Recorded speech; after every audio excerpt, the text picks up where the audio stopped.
So we are going to continue our job of patching up the layer model to make it sort of describe the real world. The layer model that you worked on in lab this week is designed to be simple enough that it's very easy, very clear to get our heads around what exactly is happening when you have greenhouse gas in the atmosphere. But as we've started to talk about, there are all kinds of complexities in the real world that are not in the layer model. So ultimately, you know, when they actually predict climate change, they use these huge, well, they're actually not so huge. They use these fairly complicated computer models that take, you know, large amounts of computer time to run. Actually, as it turns out, even though computers are growing more faster and cheaper according to Moore's law, just this amazing explosion of computer power, climate science is one of those issues that is never going to have enough computing power as much as they would like ultimately. So ultimately, these models of climate, of the Earth's climate, get very complicated. But so what we're doing just in these, you know, next few lectures is sort of adding bits and pieces to it, you know, one at a time to try to understand how the real world is different from that layer model. So we talked about how real gases interact with infrared light, as opposed to the pane of glass in the layer model, which absorbs all the infrared light that it sees and then emits a black body. So in the infrared, the pane of glass is actually considered a black body. If you can imagine a black pane of glass, that's a little weird. But real gases, it turns out, are very choosy about what kind of infrared light they absorb and emit. So the two criteria that must be met if a gas molecule is going to absorb and emit infrared. One is, which you've seen now easily half a dozen times, but I'm a big believer in mind-numbing repetition. So here we go again. The frequency of the vibration of the chemical bond has to equal the frequency of the light. So that's kind of clear. And then the one that was new that we talked about is that the vibration has to perturb the electric field. So because of these requirements, the infrared light that greenhouse gases absorb and emit is very specific. It's at specific wavelengths. It's not a black body. It's very choosy about the light that it absorbs. So if we have the ground and we're looking at infrared going out to space, which is how energy leaves. So this is the eyeball, the infrared eyeball in space, is how energy leaves the planet. So the spectrum in cycles per centimeter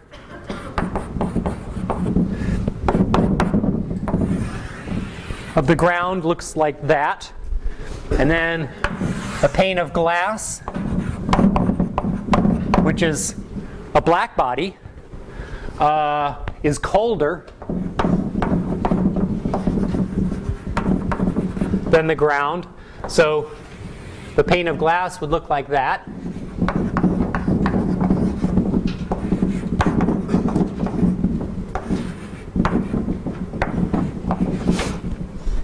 But if we want to put in something other than the pane of glass, a greenhouse gas, which is choosy about the light that it absorbs and emits, then we get kind of a hybrid of the layer model that sort of has a layer in some frequencies and doesn't have a layer in other frequencies. So we have to divide the light up into two different flavors, one which gets absorbed and another doesn't.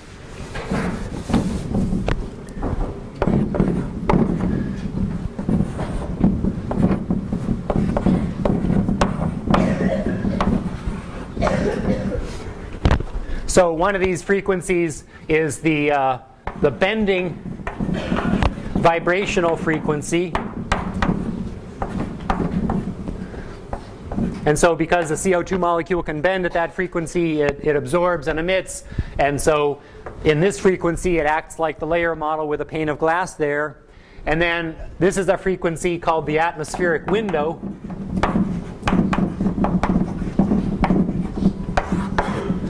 Where there aren't any gases that absorb and emit. So what can absorb and emit in the atmospheric window? Anybody remember anything in the atmosphere besides airplanes? Is there anything that can absorb and emit in the atmospheric window? Any black bodies in the atmosphere? Wake up, wake up. Clouds, yes. So clouds could absorb here, but there aren't any gases that absorb in the atmosphere. So a cloud is made of condensed matter, and condensed matter is usually a pretty good black body in almost all cases. But gases are not black bodies. They're very choosy about the light. So in this case, if we have this sort of hybrid, where some of the light is absorbed, but some of it gets a free ride through the atmosphere, the spectrum kind of looks like a hybrid between these two. So if all that was going on was CO2 that absorbed at that frequency, so this is the bend frequency. At the bending frequency, we would see the cold, and at the window frequency, we would see the warm, the ground. And one impact of this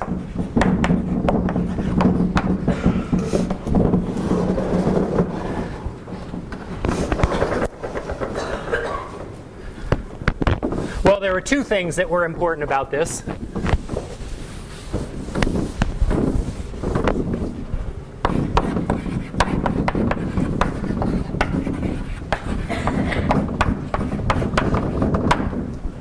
One is that if you decrease the infrared flux out, it makes the temperature of the Earth get warmer. So that's the greenhouse effect. The layer model, if you put in a cold layer there and kept everything the same, you'd have less infrared energy going out than coming in, and so you're not balancing the books. So to balance the books, you've got to warm up the planet in order to make things go, to make things balance. The same way with this greenhouse gas that acts like a layer but only in part of the spectrum. It decreases the amount of energy going out, which is given by the area under the curve. And if you got less energy going out, then you got to get it back up so that it balances the sun again. And that, to do that, you have to make the Earth get warmer. Yes? What temperature are we looking at? We're looking at the Earth as a whole, or ground temperature? Ground temperature. Yeah, so this is another way that the layer model is too simple, is it just has one temperature for the ground, whereas we know that the real world has all different temperatures, and we'll talk about that in a couple of lectures actually. But for now, we just got one temperature of the ground. It's sort of like an average temperature, I suppose.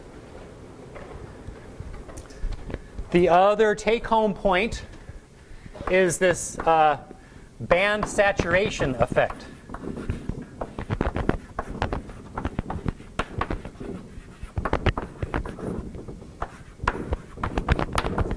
Where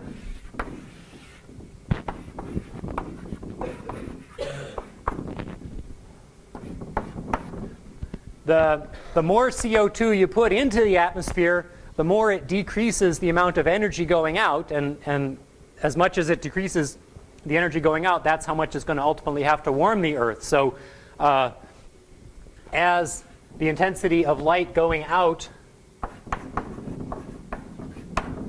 decreases, that means that the planet has to get warmer. It turns out that when there's not very much of the gas, adding a little bit of it has a huge effect on the infrared energy out, because you're starting out with something that's like an atmospheric window where no gas is absorbed, and then you put in a little bit of gas there, and it makes a big difference to the shape of that curve. And then as you get more and more, the bands, this absorption band here kind of reaches saturation, so in the frequencies that are absorbed most strongly, what you see when you look down is the cold part of the atmosphere, and putting more gas there doesn't really change that all that much. So adding more makes that peak get broader without getting any deeper. So the sensitivity to adding more of the gas decreases. So it turns out that CO2 concentration is sort of like here, and so adding some more CO2, say adding that much, changes the energy balance by that much and warms the planet. But methane, which is of course a different molecule, so it absorbs in different wavelength bands and everything, but still it has a curve sort of like this. Methane, the concentration is much lower. So if you add the same absolute amount of methane, you get a much bigger change in the climate of the Earth because the bands, the absorption bands for methane are not saturated. And then there are some compounds like freons, which are refrigerants, and something called sulfur hexafluoride, SF6, which had no natural, there was none of this stuff in the natural world. And so that was initially here, and so adding some of that has an even bigger effect. So a little bit of greenhouse gas goes a long way, but as you get more and more, there's kind of a diminishing returns. It turns out, just as sort of a final note on this, that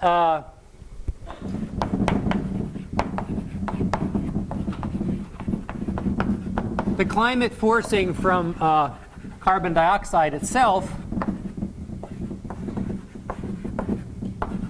scales as the logarithm of the CO2 concentration. It's not linear. What that means is that any doubling of the CO2 concentration is equivalent to any other. So if you had 10 parts per million and you increased it to 20, you would get just as much global warming as if you started from 100 and you go to 200, or 1,000 and you go to 2,000.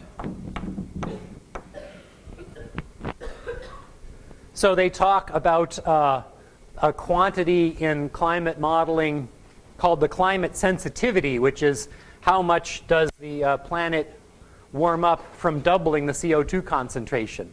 And that's a convenient thing because doubling is always the same. It doesn't matter much where you start from.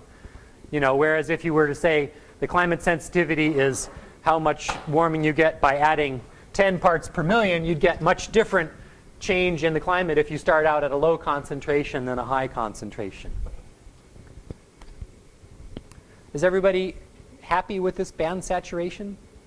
It doesn't ever, adding more CO2, it never becomes totally insensitive to CO2. So the planet Venus has 70 atmospheres of CO2 in its atmosphere. All of its carbon is in the atmosphere. We'll talk about why that is when we get to the carbon cycle. But adding more CO2 to Venus would make Venus even hotter still. So it never gets to the point where it doesn't matter you add more, but there's this strong effect that the more you have, the less sensitive it is to getting more. Yeah, there's a question. Yes? When you say band saturation effect, do you mean like when looking at like a CO2 graph, like the height is really low and it only gets thicker, so it's like saturated? Yes. Like methane is not? Yes. That's exactly right. So here, this plot, a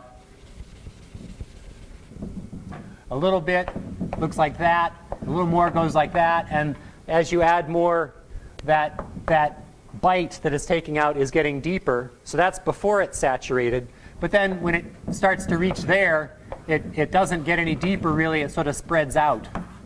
And so when it reaches that cold thing, that's where it's actually saturated. Can you point out where on the graph we can see through? Like, what do you mean, like, we can see through from space? What is that? That's the atmospheric window, and that actually turns out to be sort of in this region here. So it's just a range of frequencies where there don't happen to be any gas molecules that absorb light in that frequency. Actually, that's not totally true. Freons absorb in the atmospheric window. And so that's what makes them so incredibly powerful as a greenhouse gas. Another thing I should show you here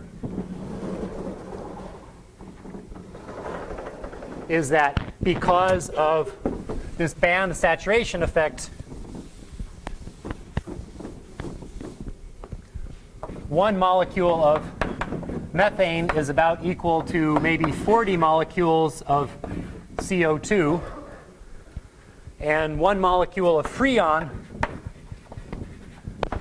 or sulfur hexafluoride, which are both totally undersaturated, is sort of the equivalent of about 10,000 molecules of CO2, because those are unsaturated. So you'll actually have a chance to prove this one for yourself in lab this next week using that model. Big excitement there, I know. Try not to do it too soon, you don't want to. Yes?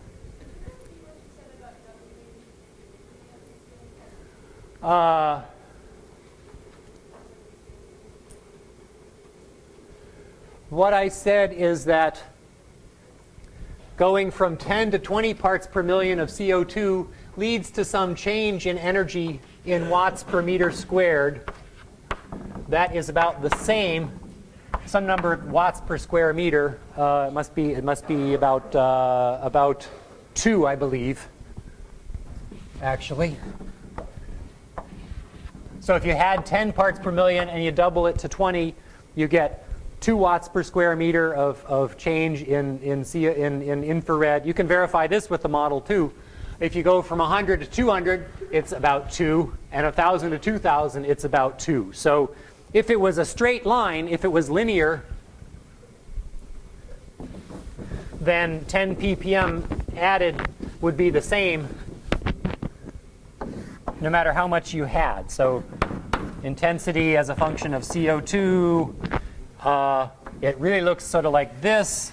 And so doubling, let's see, a doubling. So from here to here, that is a doubling of the CO2 concentration. And so if I drew this anything close to right, I would get that much change. And then let's say here to here, that's a doubling. So you get that much change. And what this is saying is that those two are the same, as opposed to, say, if it was a straight line, then 100 ppm of CO2 would give you the same climate response no matter how much you started with. So it's sort of a diminishing returns. If you got a lot, then adding more doesn't make as much difference to you as if you're starving for it. Okay, so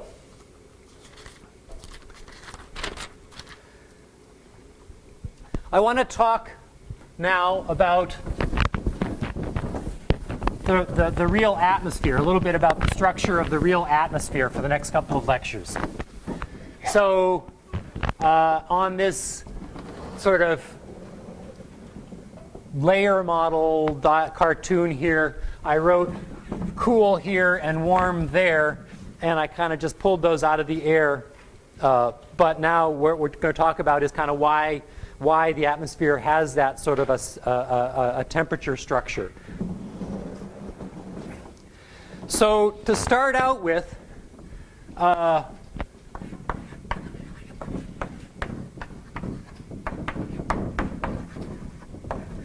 we have to understand something about how atmospheric pressure works.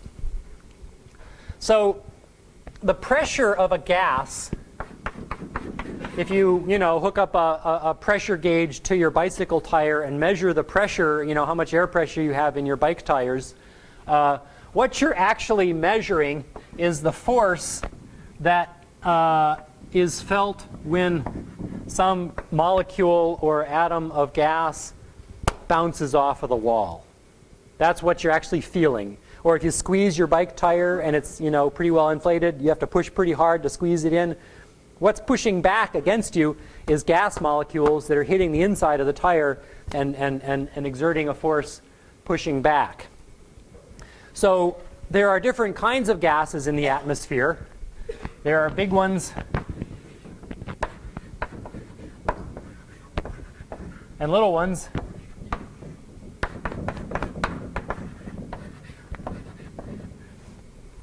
And if I were, you know, making this stuff up out of my head and I didn't really know any better, I would imagine that you would get more force on the inside of that bike tire from the big molecules than the little ones. So oxygen is heavier than nitrogen gas, for example. I would expect it to matter, you know, which ones have the most punch. I mean, if you're going to throw bowling balls and ping pong balls against the wall, which one is going to, you know, push on the wall more strongly? I would guess it would be the bowling balls. But it turns out that the force that we're looking for is equal to velocity times the mass. And each of these gases, if they're at the same temperature, they're going to have the same amount of thermal energy sort of stored in the flying around of the gas. So the big molecules are going to have 1/2 kT of energy for each of the 3 dimensions, and the little ones are going to have the same amount of energy on average at the same temperature. So if you take some amount of energy, you know, some number of joules of energy, and you invest that into the motion of these 2 kinds of atoms, what you get is the little ones are moving much faster than the big ones. Because, you know, to put energy into a ping pong ball, you put the same amount of energy into it, and it's flying a lot faster than if you know, so if you flick a ping pong ball, it moves quickly. You flick a bowling ball, it moves pretty slow. The same flick for both, right? So it turns out that the pressure that you measure in your bicycle tire or in the atmosphere or wherever doesn't care about big molecules versus little molecules. So my naive guess that the big ones would be contributing more would have been wrong.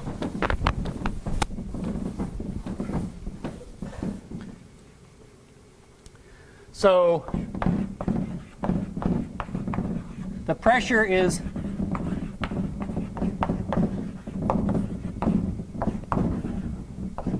simply proportional to the number of molecules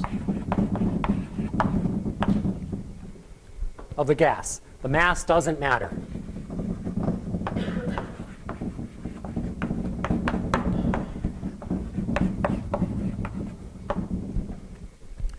So one way that we measure concentrations of gas in air, see, it's tricky. Normally a concentration is the word concentration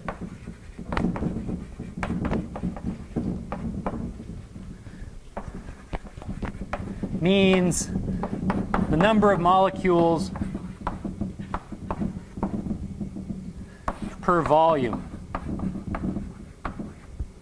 So if you measure some salt into your water that you're going to boil pasta in, you've got a couple liters of water and a teaspoon of salt in that. It's sort of like salt per volume of water is how you do that. And that's convenient for water because water, it doesn't expand or contract.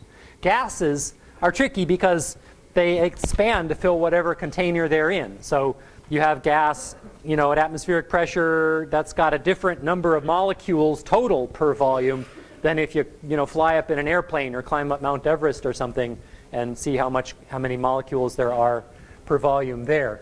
So for gases,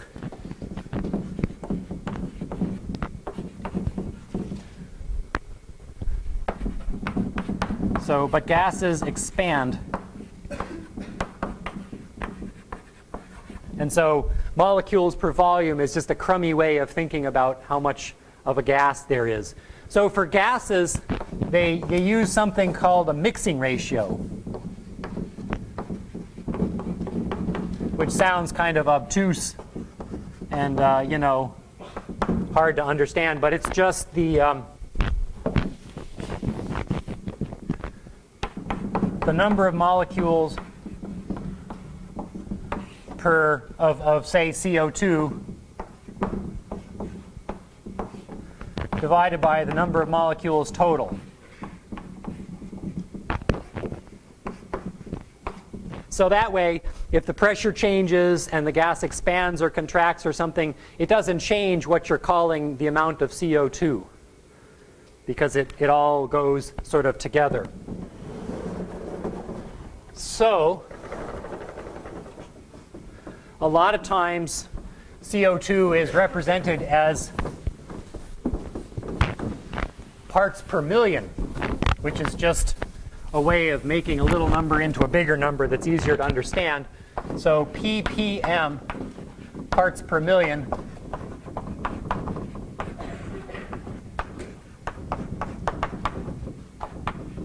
is the number of CO2 molecules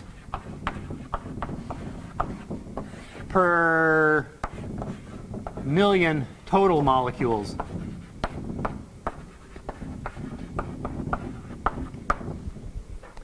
And the atmosphere today is about 285 parts per million, and it's growing at about 2 parts per million every year.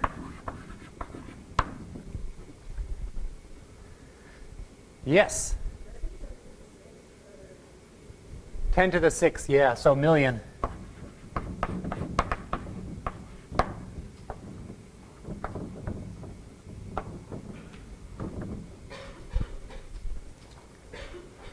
So because the pressure exerted by the CO2 is just a function of numbers of molecules, and we don't have to worry.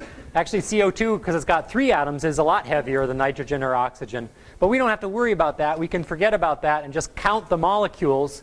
It turns out that what they call the partial pressure, so the pressure that's just coming from the CO2 molecules bouncing off the pressure gauge on your bicycle tire, it's directly related to the mixing ratio in parts per million. It's actually 285 micro atmospheres is what the pressure gauge on your tire pump would say if it was only listening to the CO2. So micro atmospheres, 285 times 10 to the minus 6 atmospheres of pressure, where 1 atmosphere of pressure is the total pressure here at the ground. So you just take the total pressure and divide, multiply it by whatever fraction of the CO2 you're looking for, and that's the pressure that comes from that gas. Yes? Well, this works for other gases too. I'm just got CO2 on the brain because that's what I do for a living. But you could do the same thing for nitrogen. Nitrogen is 80% of the atmosphere. So you could say the mixing ratio of nitrogen gas is 0.8.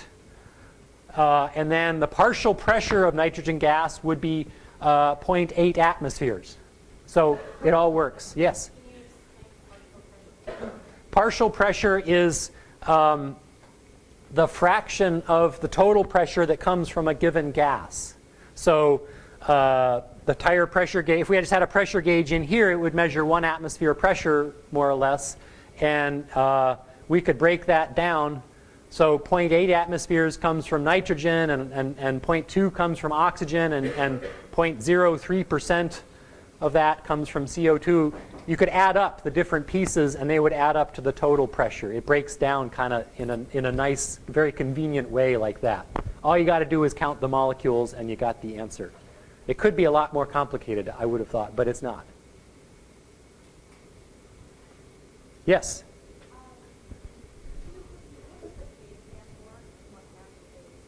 That is the Boltzmann constant. It's just a number.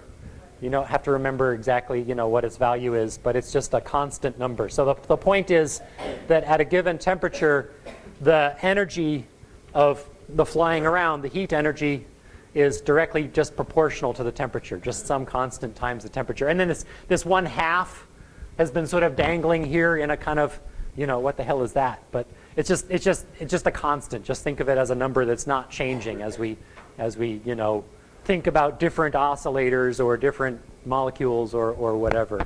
It's just always a constant times the temperature. Okay, so the atmospheric pressure that we feel on the ground is caused by the weight of the gases over our heads. You don't think about gas as having mass, or that we're under this burden of all this stuff kind of pushing down on us, but it's there.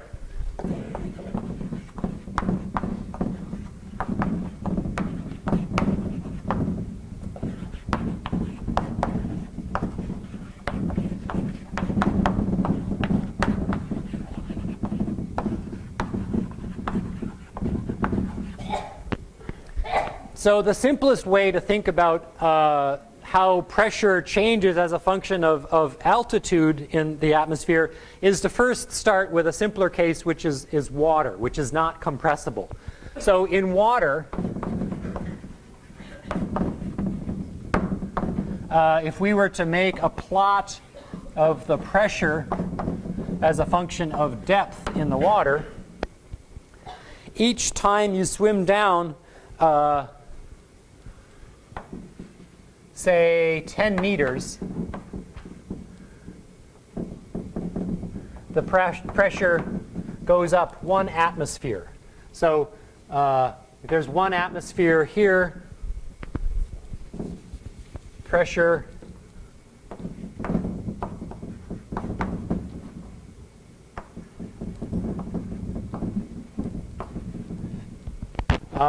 and this is 10 meters, 20 meters. Each time you swim down 10 more meters, which is about 30 feet, you have put about the same amount of mass over your head, and so the pressure increases in a straight line as you swim down. So when you swim down a meter up near the top, you leave behind just as much water as if you're down 100 meters and you swim down 1 more meter. Probably a bad idea if you're scuba diving that deep, but because the water is not compressible. So a meter of depth is the same no matter where you are. Every time you swim down 1 meter, you leave behind certain mass of stuff over your head, and so the pressure increases because you've added that much to the stuff that's on top of you. So it goes as a straight line like this. For the atmosphere, because gas is compressible, it's kind of more complicated. And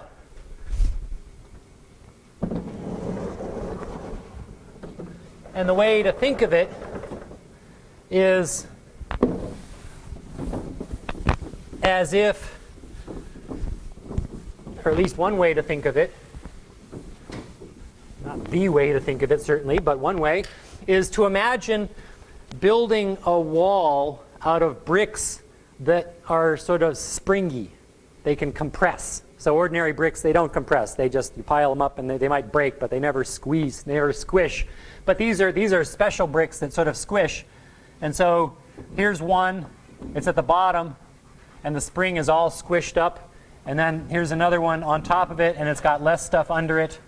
And so it's thicker.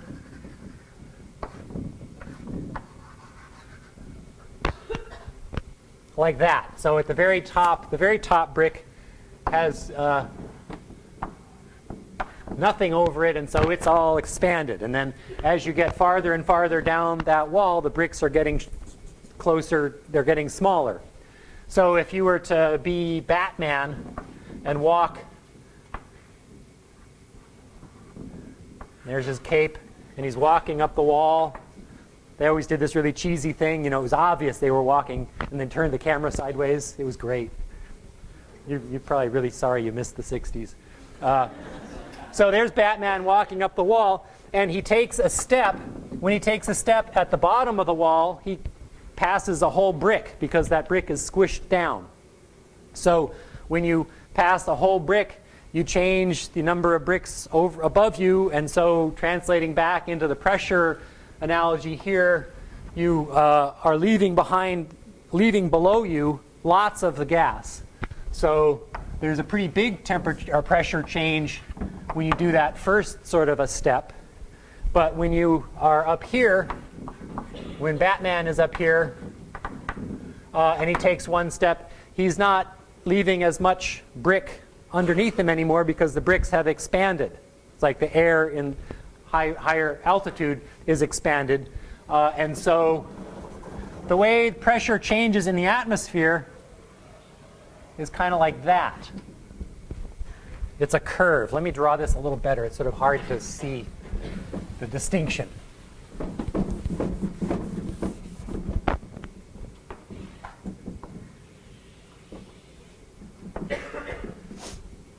So whereas the pressure when you swim down in water, it varies linearly with depth because the water is not compressible. In gas, as you climb up a mountain, as you get higher and higher, the gas is expanded. So when you climb a meter at the top of Mount Everest, you don't leave as much gas below you as if you climb a meter at sea level. And so the pressure change is smaller. So here's 1 meter at sea level. Here's 1 meter at the top of Mount Everest. And the change in pressure here is much smaller than the change in pressure down here. It turns out that this follows an exponential function. So the pressure at some altitude is equal to the pressure at the ground times a particular number, which is called E. So E has a value of 2.717 with lots and lots of, infinite number of decimal places.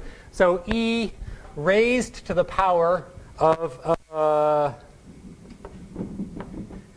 the height divided by some constant. So one implication of this is that you can never make this number E raised to, even if you put a very, very high altitude here, like the altitude of the moon or something. You put a huge number into there, E to the minus huge number gets very, very close to 0, but it never actually equals 0 mathematically. So according to this formulation, the atmosphere of the Earth continues forever, only it just gets very, very, very tenuous and thin when you get high enough up. So that's kind of a curiosity. But I wanted to finish out our time today just talking about this exponential function because it comes up just absolutely all the time in earth sciences. Yes? Yes, e to the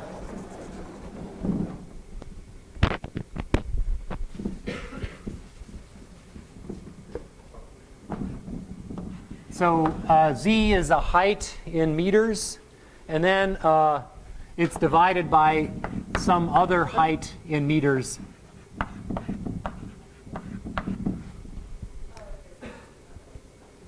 Yeah, actually, it turns out that the height in meters, this h0 is sort of like there. It's where the pressure has decreased about 2/3 of the way toward 0. It's called the scale height of the atmosphere. One thing, it has to be in the same units as z, because if you raise a number to some power, there can't be any units in the exponent. You can't raise 10 to the power of 3 oranges or something like that. It doesn't make sense. You can raise it to the power of 3. So you got to have the meters go away by dividing by meters there. And another curiosity is that, so this scale height is about 8 kilometers in the atmosphere. So Mount Everest is higher than that. So Mount Everest is, getting to be pretty low pressure there for sure. That 8 kilometers is kind of another way of talking about the height of the atmosphere. Doing it by where it actually goes to 0 doesn't work because it never goes to 0 mathematically. But if you were to take all of the gas in the air and make it all have the same, if it was not expandable, if it was all just like what we have here at the ground and it wouldn't expand with lower pressure, it would be 8 kilometers high. So that's kind of like, the height of the atmosphere in some sense. So this exponential function,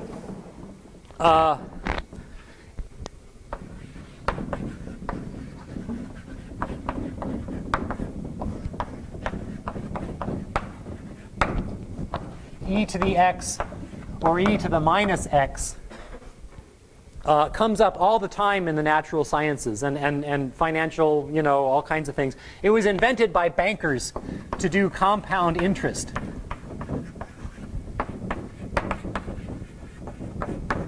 So say you have an interest rate of 10% per year, and you've got a bank account that has $100 in it.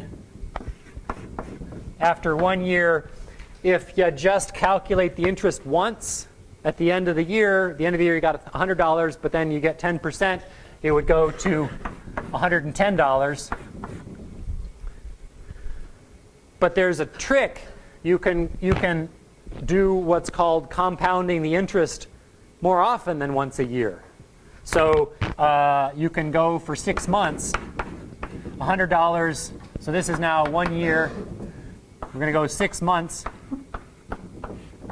And you're going to have $105. And then we're going to do another 6 months.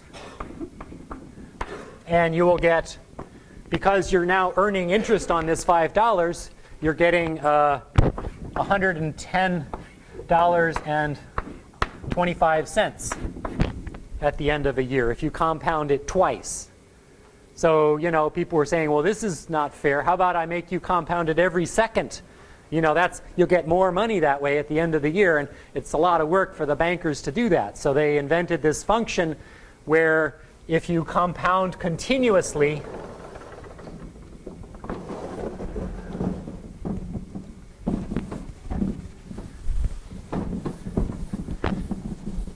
you get this kind of curve, and it turns out that it's an exponential curve. So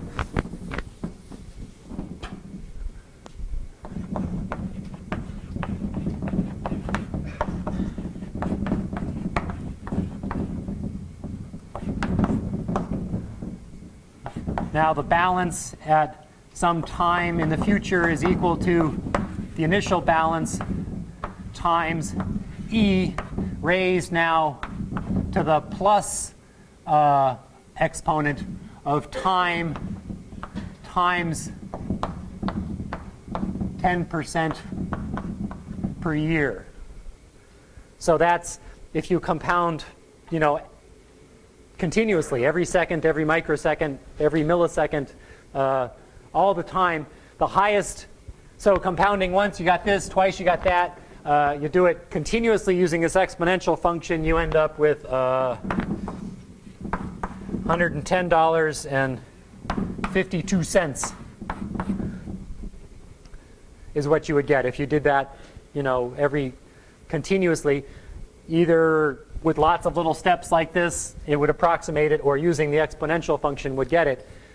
The reason why the exponential function comes up so much is because the rate of change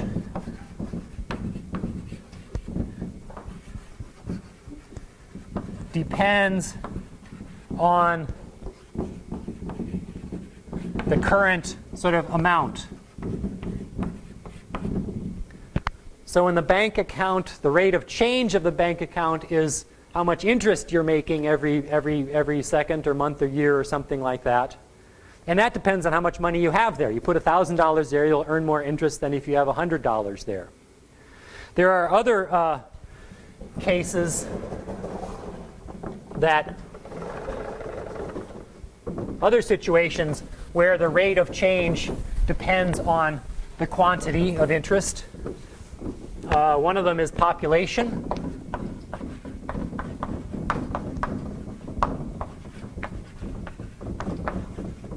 Where the number of new babies that you get every year depends on the number of potential mommies and daddies you have to make the new babies. So you have a big population, the growth rate in the number of new people per year will be higher than if you have a small population. So the growth rate depends on the population.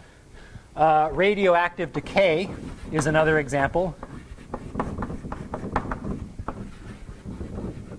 The number of counts you get from a Geiger counter from a lump of uranium depends on how big the lump of uranium is. If it's smaller, you get fewer. If it's bigger, you get more. And it turns out that pressure in the atmosphere does this too. Although it's not quite as easy to see, the change in pressure with height, how the pressure changes as you go up 1 meter of altitude climbing up Mount Everest, depends on the number of molecules per volume, the density of the gas, and the density of gas, which depends on pressure.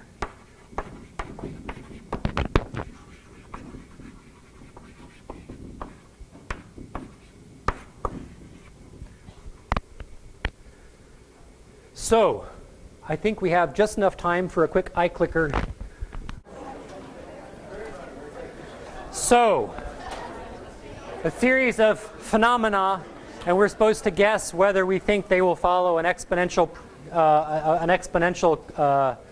trajectory or not. Either exponential growth like population growth, or exponential decay like radioactive decay, or the change in pressure with altitude in the atmosphere is exponential decay.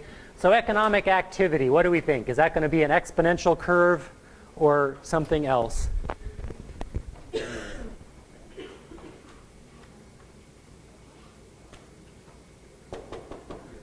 It turns out that economic growth does follow an exponential curve, and it's because the more stuff, more factories you have, the more economic activity there is, the faster it can grow.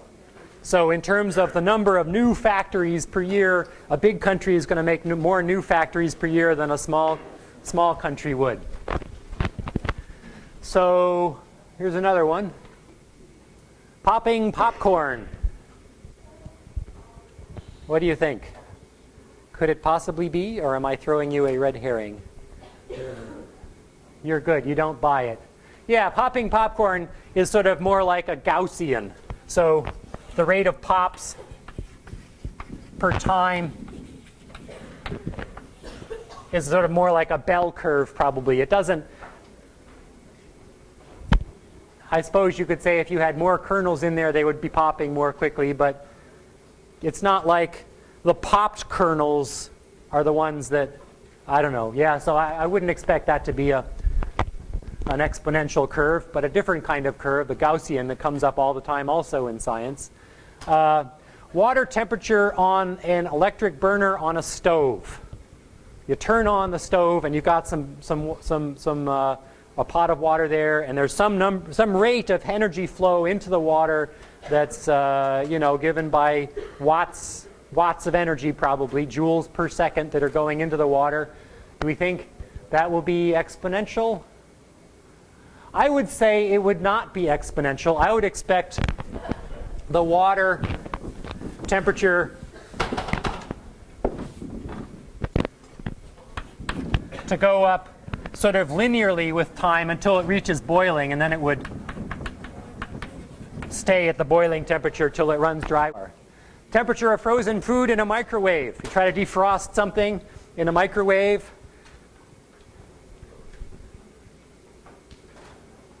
Well, you know just by psychology that I have to throw you the different answer from last time.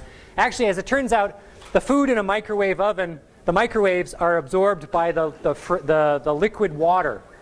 So if you put a chunk of like really frozen stuff in there, it warms up pretty slowly until you start getting some liquid water, and then the liquid water absorbs more and more heat, and so it goes kind of nuts. And so I would say that is more like an exponential.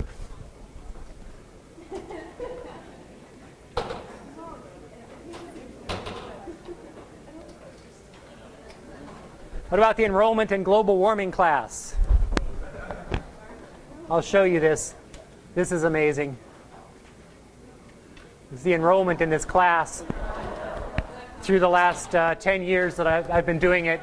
And this is an exponential growth curve. So I don't know what that means. I'm doomed. OK, I'll see you on Monday.